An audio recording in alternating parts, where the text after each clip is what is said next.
नमस्कार, life is सुरेखामध्ये सर्वांचं स्वागत आहे. तर आज आपण मुगाच्या डाळीचं वरण करतो आहे. त्यासाठी मी डाळ आधी शिजवून घेतली होती कुकरमध्ये, म्हणजे वेगळी शिजवून घेतली आणि लगेचच फोडणी द्यायला घेतली. तर आपण जेव्हा वेगळी डाळ शिजवतो आणि वेगळी फोडणी देतो ना, तर ती फोडणी खूप खमंग अशी जर भाजून घेतली, लालसर खूप अशी फुलून येईपर्यंत जर भाजली, तर शिजलेली डाळ टाकल्यानंतर जे आपली वरण तयार होतं त्याला खूप चांगली चव येते. आणि तशीच मी आज तुम्हाला खमंग फोडणी दाखवणार आहे. तर फोडणी करण्यासाठी मी ना आधी पातेलं ठेवलं, म्हणजे कढई ठेवली, त्याच्यामध्ये तेल टाकलं. तेल गरम झालं, लगेचच जिरी मोहरी टाकली. जिरी मोहरी छान अशी फुलून दिली तेलामध्ये. त्याच्यानंतर लगेच बारीक चिरलेला लसूण टाकला.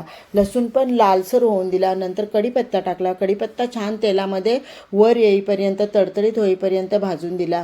नंतर हिरवी मिरची टाकली. हिरवी मिरची ऑप्शनला आहे, तुम्ही टाका किंवा नका टाकू.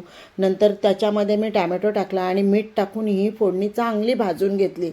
सगळी फोडणी चांगली लालसर झाल्याच्या नंतर त्याच्यामध्ये हळद टाकली मी, कारण हळद पटकन जर ती करपली तर हळदीचा करपट असा वास येतो. हळद टाकून झाल्याच्यानंतर शिजलेली डाळ टाकली.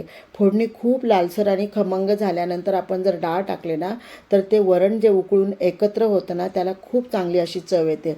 तर आणि हे सगळे वरण उकळून दिल्याच्या नंतर त्याच्यामध्ये मी हिरवीगार अशी कोथिंबीर भरपूर प्रमाणात टाकली.